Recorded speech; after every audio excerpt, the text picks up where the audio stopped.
Hi students, welcome to the English videos for 12th standard. Right, today we are going to learn a new topic from the first unit, grammar. The title of the grammar section today we are going to discuss is modal auxiliary verbs. Right, what is modal auxiliary verbs? Before going into the topic, we shall learn a quick overview about verbs. What is a verb? Verb is the heart of a sentence. Without verb, it's difficult to construct a sentence. So, verb has been an indispensable part for the formation of your thoughts. And it helps to convey the message correctly. Right. Just look at the picture. Here you have different words that show different actions. The first one, drink, eat, write, sleep, play, laugh, and read. All these words are called verbs and they are action words. So, verbs are important because they help us to communicate about different events in our lives by combining words into sentences. Right. What are the different types of verbs? There are many types. Action verbs, linking verbs, auxiliary verbs, finite and non-finite verbs, regular and irregular verbs. Right. Okay. Let us see them one by one quickly and move to modal auxiliary verbs. Right. Look at this picture now. You can see many actions. And here the action verbs. From the first, play, cook, run, swim, laugh, read, sleep, and bark. Right. So, these verbs are called action verbs. Okay. Just look at the definition of the action verb. Action verbs are dynamic verbs that express an action whether it is a physical or mental. Look at the picture on your left side. The boy kicks the football. Here the verb is kicks. And it takes an object, football, to make the sentence complete. So, it is called a transitive verb. Towards the right, you can see a boy. What is he doing? Yeah, he sleeps. Look at the sentence. The boy sleeps. Here the verb is sleeps. And this sentence gives a complete meaning. There is no need for an object. So, this verb is called an intransitive verb. So, in action verb, we have two verbs, transitive verb and intransitive verb. Right, let's move to the next one. And we have other verbs like linking verbs. Linking verbs, they do not show any action. They simply link the subject with the rest of the sentence. For example, look at the picture. He looks tired. Here the verb looks connects the subject is he, and tired. So, here looks is a linking verb. Right. We can see some more examples. He became a lawyer. The egg smells rotten. She remains faithful. In all these three sentences, you can see the verb became smells, remains, they all are linking verbs. Okay, moving to our topic, auxiliary verbs. So what is an auxiliary verb? Auxiliary verb is a helping verb. It is used with action verbs to show tense or to form questions and negative sentence. Look at the three pictures. From the left, a boy is eating a mango. Right, look at the sentence. Raja is eating mangoes. And the next one. Do you want coffee? On the right side. They were not present for the function. Here, in the first sentence, for the verb eat in the gerund form, here the auxiliary verb is. And in the second sentence, the auxiliary verb is do. And in the third one, it is in the negative form, were plus not.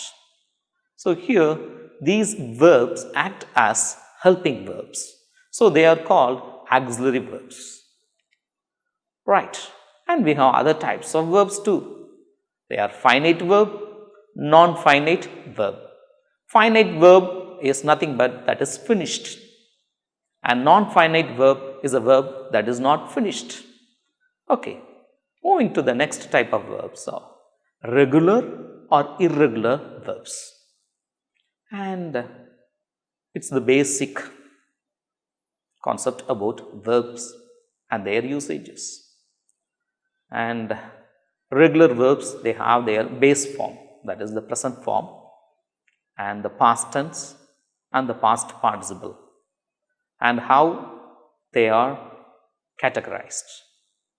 Play by adding ed, played, and again for the past participle adding ed. Okay, let's move to the irregular verbs. For irregular verbs, we have base form, past tense, and past participle. And look at the divisions. Put, put, put. Sit, sat, sat. And eat, ate, eaten. We have three different forms for the irregular verbs. Right. Let's come to our main topic, auxiliary verbs. Right. Auxiliary verbs are divided into two types. One is primary auxiliary verbs and another one is modal auxiliaries. Right. Just have an overlook of the primary auxiliary verbs. Right. The first one is be form of verbs, and the second one do form of verbs, and the third one have form of verbs. In the first one, you can see the present forms as well as the past tense. Right. For be form of verbs, am, is, are. And for the past tense, was, were. And for do form of verbs, do, does. And for past tense, did. For have form of verbs, in present tense, have, has, and in past tense, had. Right. Let's come to modal auxiliaries.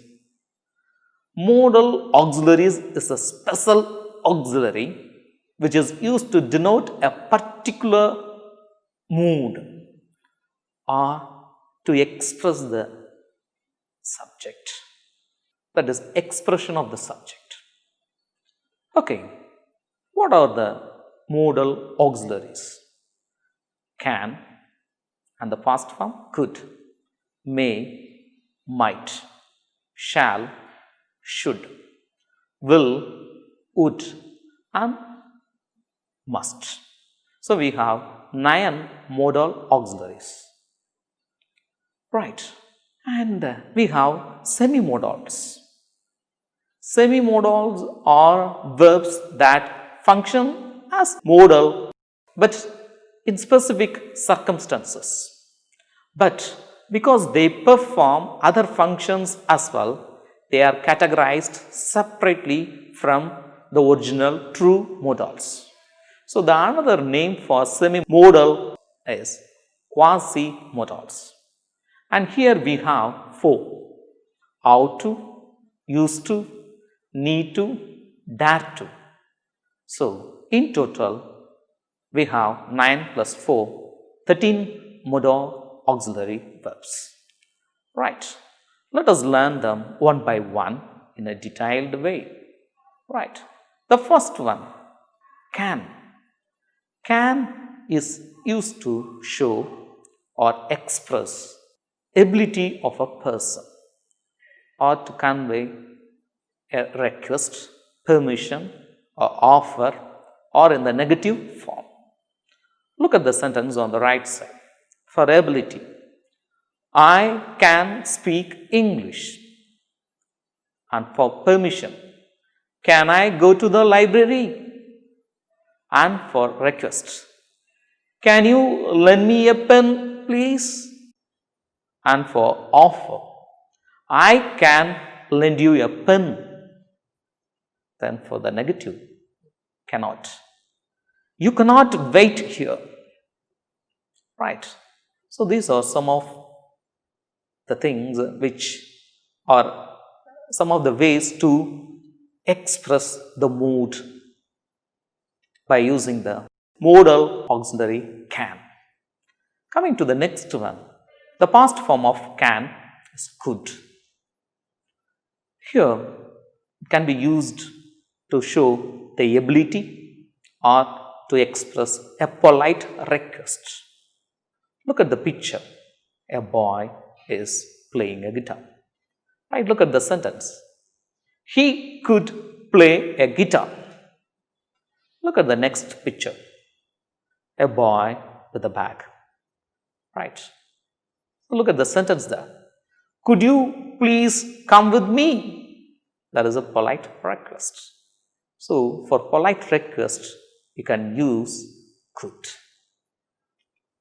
Moving to the next one. May and might.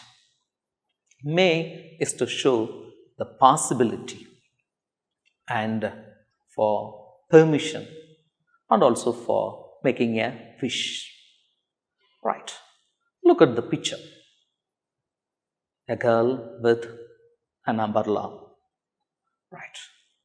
So, the possibility here is it may rain today. And for using might, it might rain today. There is a slight difference in using may as well as might. When you use might, the meaning has to be less possible than may. Right. Now look at the next picture. There is a man with a chair. May I sit here? Right. It shows the permission. And look at the next one. Might I ask you a question? Normally, we don't construct a sentence like this in the written form. Here, this structure is used in more formal way. Might I ask you a question? Right. Look at the last one. Wish. May is used to convey a wish. May God bless you. Right. I think you have got a clear idea about can, could, and then may and might. Let's move to the next category. Must. Must can be used to show force, necessity, to give advice or an obligation. Right. Look at the picture. The first picture. A woman and a girl. Right. Look at the sentence. I must go to the supermarket today. So, there may be a force or there may be a necessity. Look at the second one. There is a picture of APJ Abdul Kalam. Right. Look at the sentence. You must read Kalam's Wings of Fire. Here, must is used to show an advice or express an advice. Right. Look at the next picture. A dog is sitting on a chair. You must wear seat belt when you drive. Right. So here it is an obligation. It's a request. Right. One thing you have to notice, must and should are both modal verbs. Must is used when expressing obligation or an unavoidable requirement, whereas should is different. Right. The next one, shall and should. Shall is used to express a suggestion and obligation, and should again for showcasing an advice or confirmation. Right. Let us go for the shall. Look at the first picture. Look at the first sentence. Shall I carry your bag? So that is a suggestion.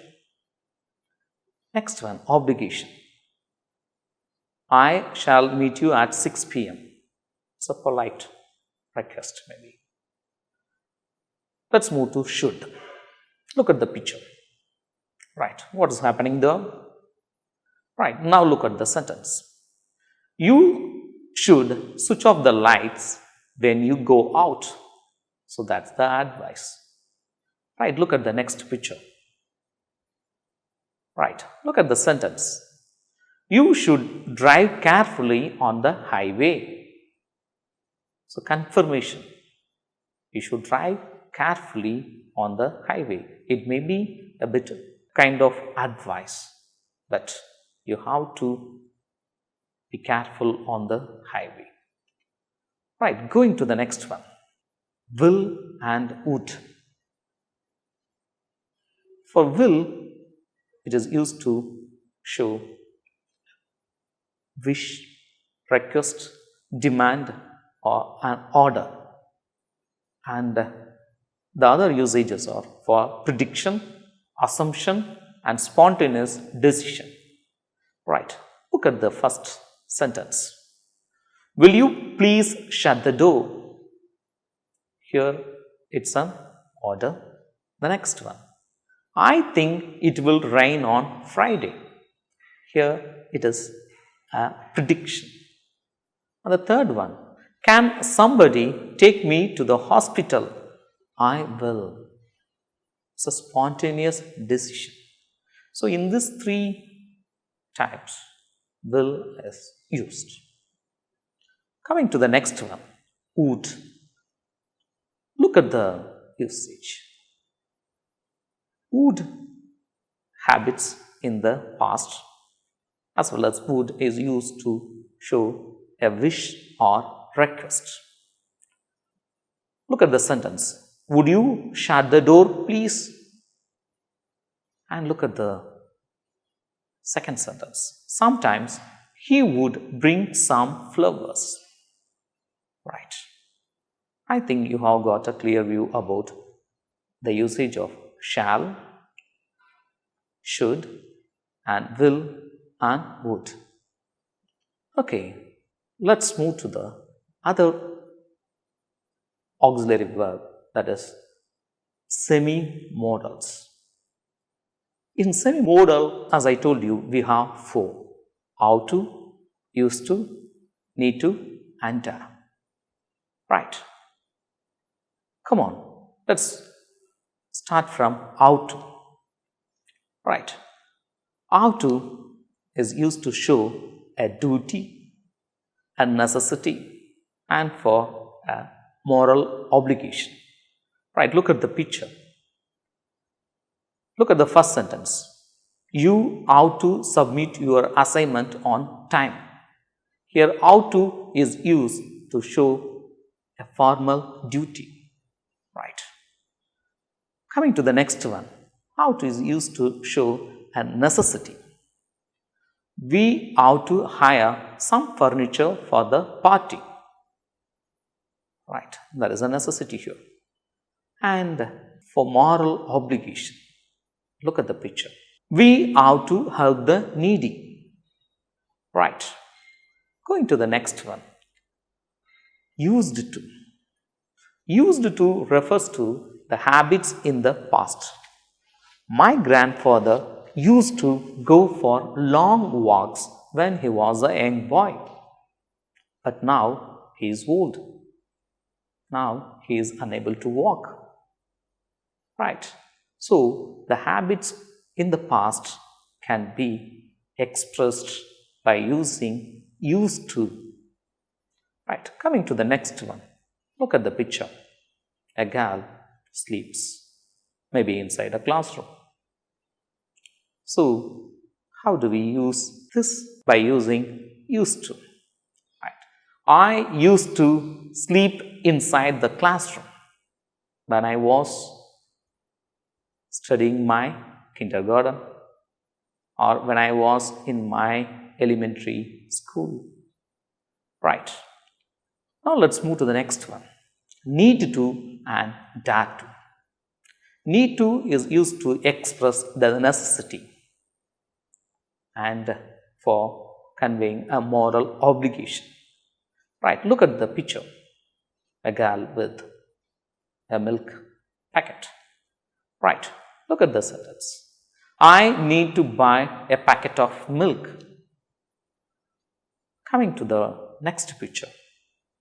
We need to keep our environment clean. So it's an obligation. Right. Let's come to how to use dare to. Dare to is used to express boldness and challenge. Look at the picture. Can you see anything? Right. Yes. Dare, boldness. I dare not go out in the dark. So, in this kind of situation, you can use dare to show the boldness. Right. Coming to the next picture. Yes. How dare you enter my room? It's a challenge. Okay. So, we have learned all the 4 types of semi-modal: how to, used to, need to, and dare to. And earlier we have learned the 9 forms of modals. What are they? Can, could, will, would, shall, should, and may, might, and as well as must. Right. Shall we move to a few textual exercises? Just take your book, turn to the page number 14. Right. Are you ready?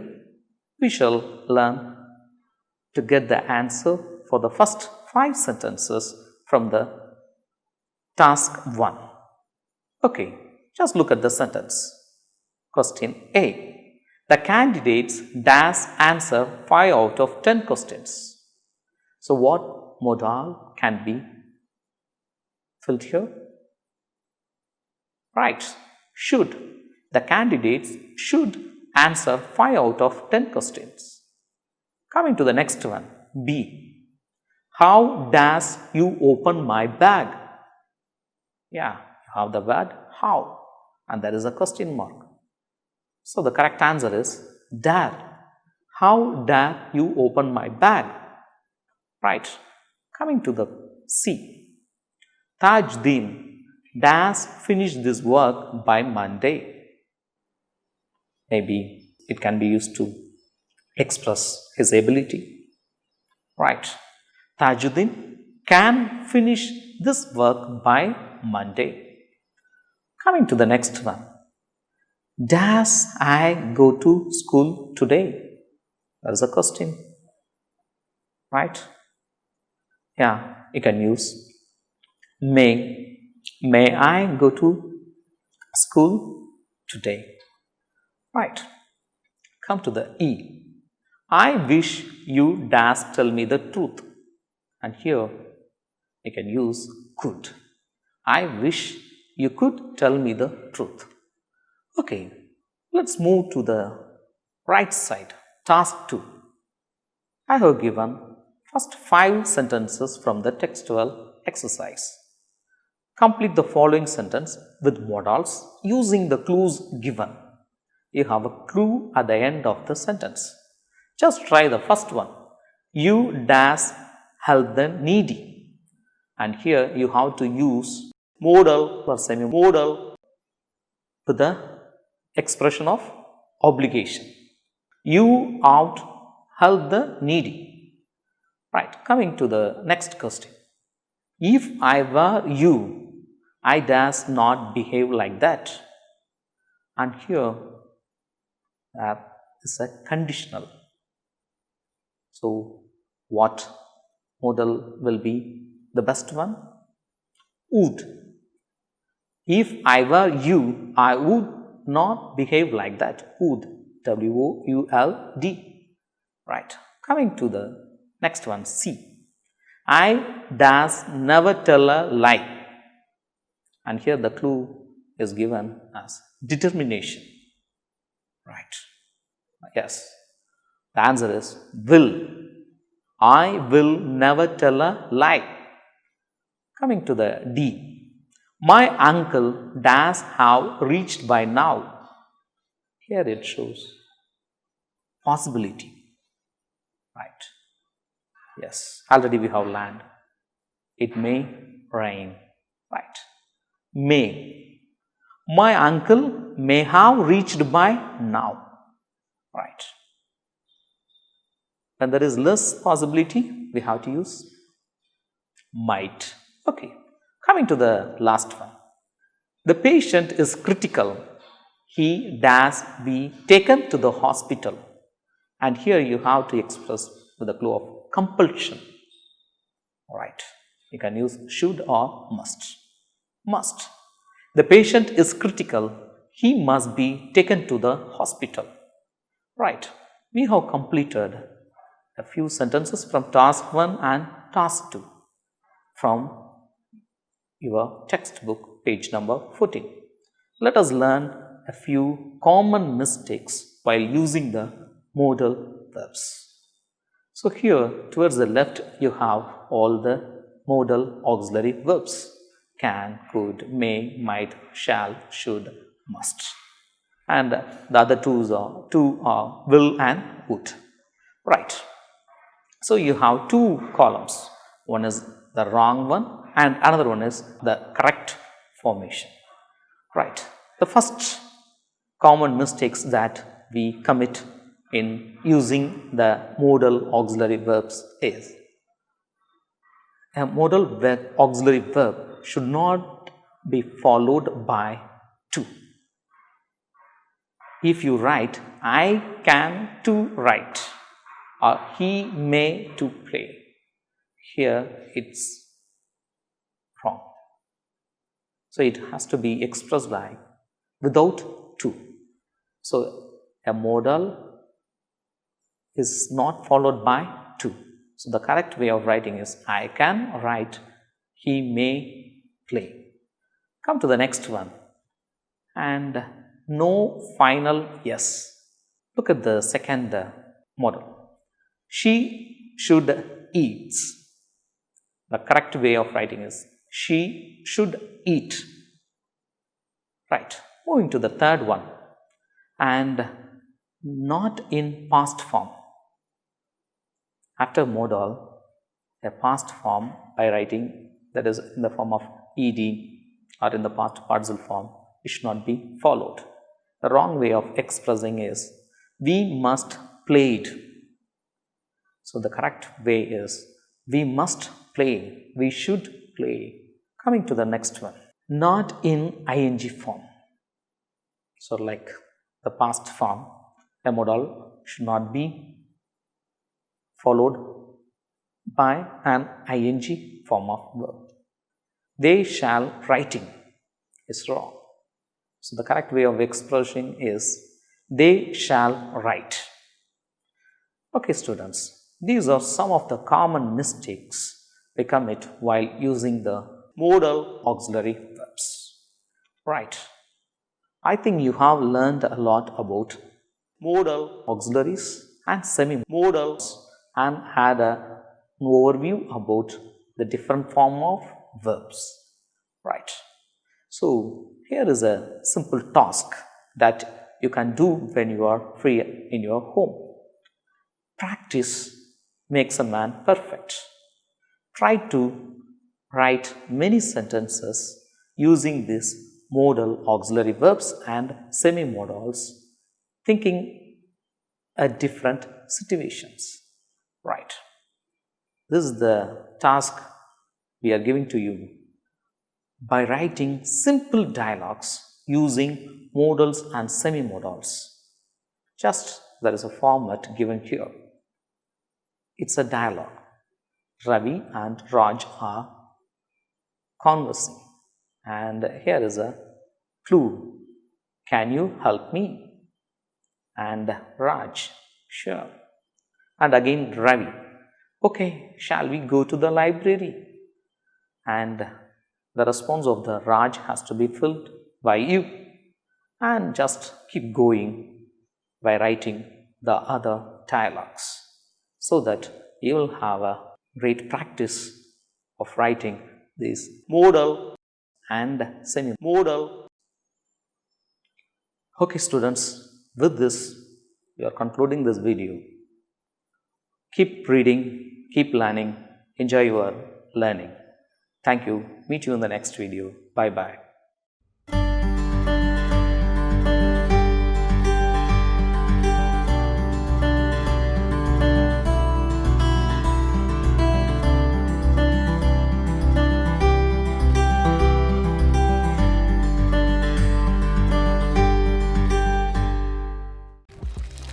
இந்நிகழ்ச்சியை பற்றிய தங்களின் மேலான கருத்துக்களை கீழ்க்கண்ட முகவரிக்கு கடிதம் மூலமாகவோ மின்னஞ்சல் மூலமாகவோ குறுஞ்செய்தி மூலமாகவோ தெரியப்படுத்தலாம். அனுப்ப வேண்டிய முகவரி: சிறப்பு அலுவலர், கல்வி தொலைக்காட்சி, 8ஆம் தளம், அண்ணா நூற்றாண்டு நூலகம், காந்தி மண்டப சாலை, கோட்டூர்புரம், சென்னை 6085. தொலைபேசி எண் 7824015000.